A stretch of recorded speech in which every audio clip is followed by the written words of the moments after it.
જય હિન્દ બાળકો, આજે આપણે પાઠ 15 પ્રાણીઓના રહેઠાણ વિશે શીખીશું। અહીં કેટલાક પ્રાણીઓના અને તેમના રહેઠાણના ચિત્ર આપેલા છે તથા નામ પણ આપ્યા છે, તો આપણે શીખીશું। આ ગાય છે। ગાય કોઢમાં રહે છે। ઘોડો છે। ઘોડો તબેલામાં રહે છે। આ કૂતરો છે। કૂતરો કોટડીમાં રહે છે। આ ડુક્કર એટલે કે ભૂંડ ડુક્કરવાડામાં રહે છે। આ સિંહ છે। સિંહ ગુફામાં રહે છે। આ સસલું છે। સસલું બખોલમાં રહે છે। સાપ છે। સાપ દરમાં રહે છે। ઘેટું છે। ઘેટું વાડામાં રહે છે। આ મરઘી છે। મરઘી ખડા એટલે કે તેને પાંજરું પણ કહેવાય છે, તો પાંજરામાં રહે છે। આ પંખી છે, તો પંખી માળામાં રહે છે। આ મધમાખી છે। મધમાખી મધપુડામાં રહે છે। આ કીડી છે। કીડી રાફડામાં રહે છે। કરોળીઓ છે, તો કરોળીઓ ઝાડામાં રહે છે।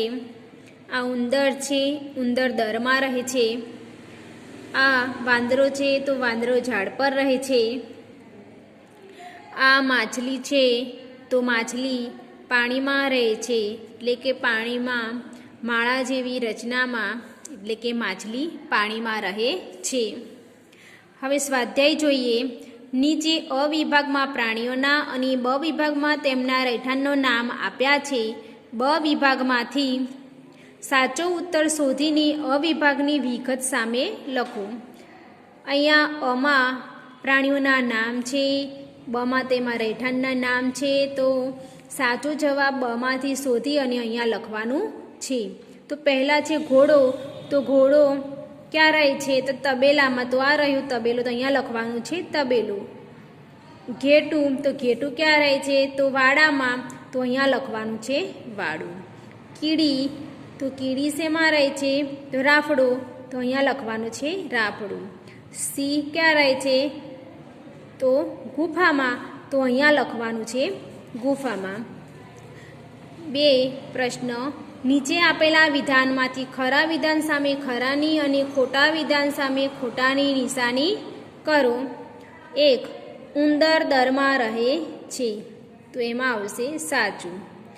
કરોળીઓ ઝાડામાં રહે છે, તો એમાં આવશે સાચું। સસલું બખોલમાં રહે છે, તો એમાં આવશે સાચું। વાંદરો ડુક્કરવાડામાં રહે છે, તો એમાં આવશે ખોટું। મધમાખી માળામાં રહે છે, તો એમાં આવશે ખોટું। ગાય કોટડીમાં રહે છે, તો એમાં આવશે ખોટું। મરઘી દરમાં રહે છે, તો એમાં આવશે ખોટું।